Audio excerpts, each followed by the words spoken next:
A 30% score hides two different financial paths. One borrower pays down debt, the other digs deeper. Older models viewed them identically, but on a 24-month grid, FICO Ten T tracks exactly if balances fall, stay flat, or climb. Credit card issuers have always preferred transactors, borrowers who use their cards and pay the balance in full. They carry less risk than revolvers, who carry balances from month to month and accrue interest. FICO Ten T makes that distinction impossible to hide. Lenders prioritize borrowers who use credit without leaning on it for daily survival. FICO Ten T detects this by looking past a single snapshot to find a 24-month pattern of debt. This shift in how credit is measured is a direct response to a massive accumulation of consumer liabilities. Federal Reserve data tracks total household debt right near $18.8 trillion. Broken down to the individual level, that equals roughly $105,056 in debt for the average American household. When household liabilities climb to these levels, lenders react by tightening their underwriting standards. They want cleaner signals and zero guesswork when deciding who gets approved. As systemic risk rises across multiple generations of borrowers, financial institutions upgrade their algorithms to demand proof of stability over time. The most significant change in this algorithm is durability. Under older models, a single month of high spending could fade from your profile the moment you paid it off. FICO Ten T treats a brief spending spike entirely differently than a sustained pattern of debt. Looking at this balance line chart, we can see how the algorithm plots your spending path. It analyzes the trend line to determine if a high utilization mark was a temporary financial emergency that quickly resolved, or a slow, steady incline signaling a reliance on credit. Major bureaus like Equifax, Experian, and TransUnion use these deeper data feeds for a specific reason. Their goal is not to punish you for past spending, but to accurately forecast who is likely to miss future payments. Notice how this chart splits into two distinct paths. A borrower who cycles $800 and pays it to zero every month presents a controlled, rhythmic pattern. A borrower who lets that $800 balance slowly climb to $1,200 triggers an algorithmic warning sign.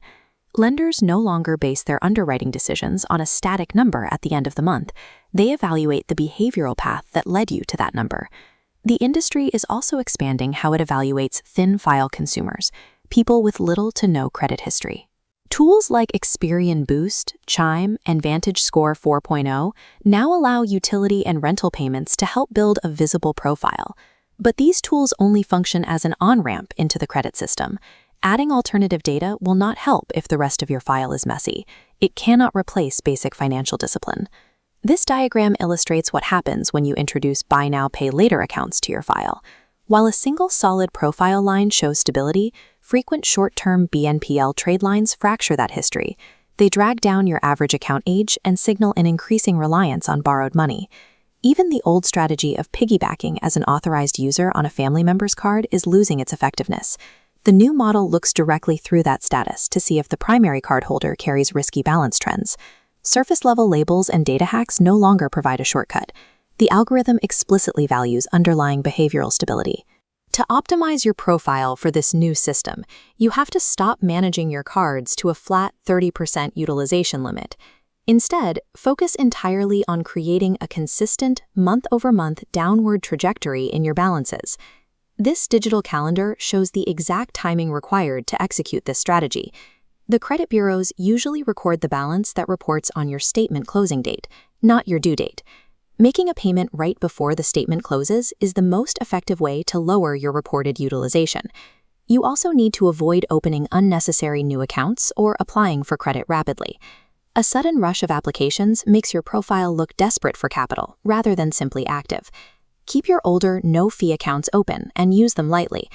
A long history of on-time payments establishes the reliability of your track record. In the modern underwriting landscape, a quiet, stable file will always outrank a busy file filled with chaotic, overlapping credit applications. The timeline for score recovery requires patience. In the first month, your score may still reflect old high balances, but by the third month, your continuous downward trend becomes definitively visible to the algorithm. By month 12, a clean trend line of steady payments completely separates you from the borrowers who are still floating debt. For brand new borrowers utilizing alternative data tools and maintaining strict payment discipline, this same 12-month timeline is exactly what it takes to build a profile that reaches the mid-700s. If you are currently carrying existing debt, the goal is to create immediate downward momentum. Attack the cards with the highest balances first to generate the specific falling trend that the model rewards. FICO Ten T tracks the movement of debt over 24 months, providing lenders with a consistent record of your financial behavior. Drop a comment below telling me whether your balances are trending up or down right now. Hit the like button so more people can hear this story, and subscribe to CreditVault so you never miss the next case. Next time on CreditVault, the new FICO Ten T score will change your credit completely.